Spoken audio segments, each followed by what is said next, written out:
Rupert Everett has started, well, he starred in so many movies: Shakespeare in Love, The Importance of Being Earnest, My Best Friend's Wedding, cracking films. And in his new memoir, To the End of the World, Rupert's sharing the story behind the making of his movie, The Happy Prince, which of course was all about Oscar Wilde. And he joins me now, and it's so lovely to see you. How are you doing? I'm doing fine. How are you, Lorraine? I'm very, very well. All the better for reading this. This was great. I mean, I love your writing anyway. You know that I do. But honestly, I was barely laughing. It's hilarious, absolutely hilarious. And the thing is, with you, you never spare yourself, do you? Well, I think it's fun to, try and pull back the veil, so to speak, about life and things. And the movie business is a funny thing to read about. I always love it. There's a book called Adventures in the Screen Trade by William Goldman, which I always adored. Yeah. And I use that as my kind of template in a way. Well, it works beautifully. Now, this film, this is a passion project for you, because as a wee boy, your mum used to read you like The Happy Prince and stories like that by Oscar Wilde, and it's always resonated with you, and he's a big hero of yours. That's right. My first introduction to Wilde was through my mum, and I remembered it so well. You know, that period in your childhood when you really don't have any problems, and your mum comes to read to you at night in bed, and I remember her vividly saying, "Swallow, swallow, little swallow," so that did resonate with me. After that, I forgot about Oscar Wilde, really.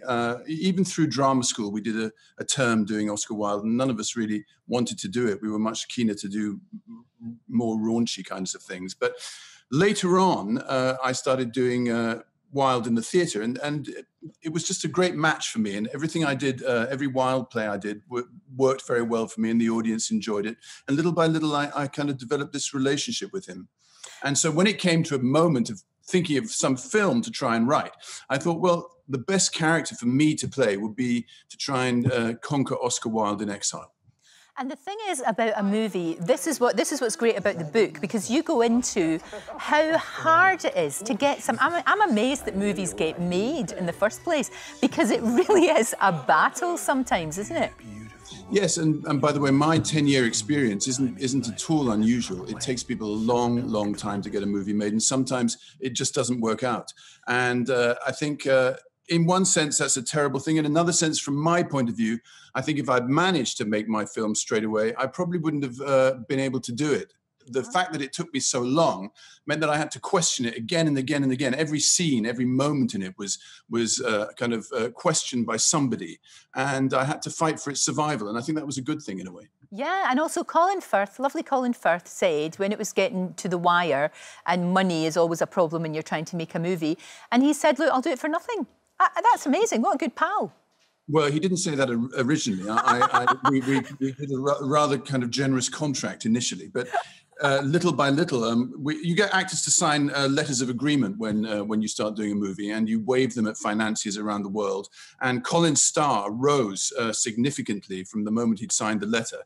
And by the time the film was about to get made, all the financiers, the only thing they really cared about was whether Colin was going to show up. Right. And you never know, really, if anyone is going to show up or if they can. And the remarkable thing was that he really did stand by me all the way through, to the point that halfway through the movie, we ran out of money again. And the producers instructed me to go to him and ask him to give back his fee, which he did. So he did the movie for nothing in the end. Oh, good man. And it's a cracking film. You can tell, you can tell that you've put your absolute heart and soul into this movie. And that comes through in the book as well, of course it does. But it's also, this book, stuffed with brilliant anecdotes. I mean, the one right at the front about you're there having a meeting with two Hollywood bigwigs. Meanwhile, Joan Collins and Biggins are waiting for you in the Ivy, and they are not happy because you've double booked yourself.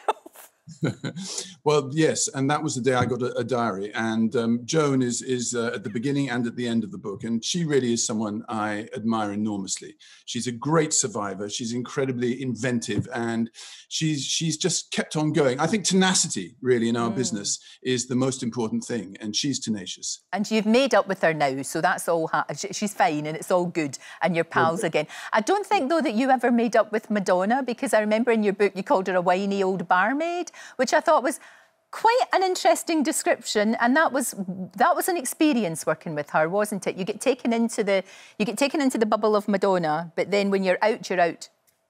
Well, no, we are friends, and Good. you know, I'm a great admirer of hers as a person. I think she as well is an amazing woman, and where tenacity has taken her Yes. is unbelievable. And so I have a great respect for her. I'm really glad that you're able to still be pals with all of these people that you have worked with, you know, because it's important. It's important to be able to do that. And also with you, I think that you're really ahead of your time, Rupert, because you know, you at a time when it was very, very difficult to be gay and to get roles, you were out there. And now, because of you and because of actors like you, it's an awful lot easier for everybody coming up behind. I think it's a very exciting time, really, now, if you are gay and embarking on a career in show business, and also if you're transgender and going into show business. So things are really on the move. Have they completely changed? No, they haven't. But you know, everything's definitely moving in a great direction, and that's exciting to be a part of. No, very much so. They've got to make a film of your life. Surely, it's got Well, to be. It's got to be in the pipeline. Well, I don't think my life's very interesting, but I would like to make a film of Jan Morris's life, who died a few weeks ago. She was another remarkable person, and her book Conundrum is one of my all-time favorite books, and I would love to make a version of that film. So why would that be so? Why would you be so passionate about that? Because she, for me, well, rather like Barbara Windsor, she's part of a world that, you know, literally has died in the last few weeks and is going to die even more as we hurl ourselves into a no-deal Brexit. That it's the world that I adore. Jan Morris, or James Morris at first, wrote these amazing books about the British Empire. He did the most incredible things going up Everest, and then his need to change his gender was the most extraordinary journey.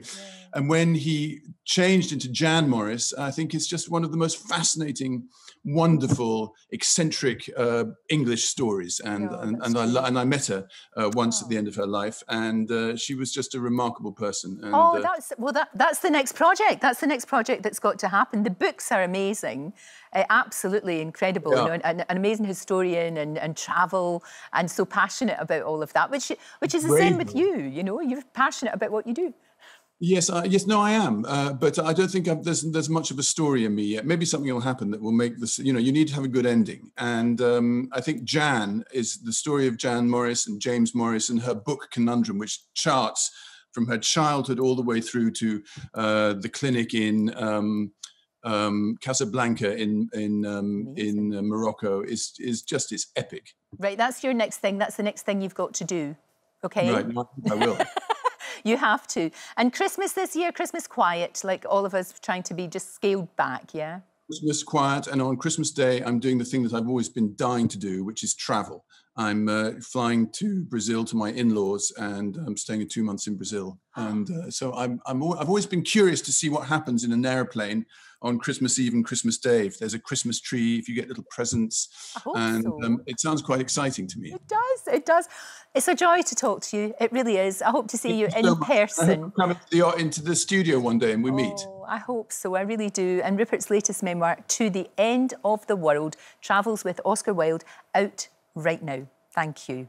Don't forget, you can watch full episodes of Lorraine on the ITV Hub and all the best clips, compilations and playlists right here on our channel. Just subscribe now and you'll never miss an upload. Click here to watch another video similar to this one, or click here to head to our channel's homepage to explore all of our exciting videos.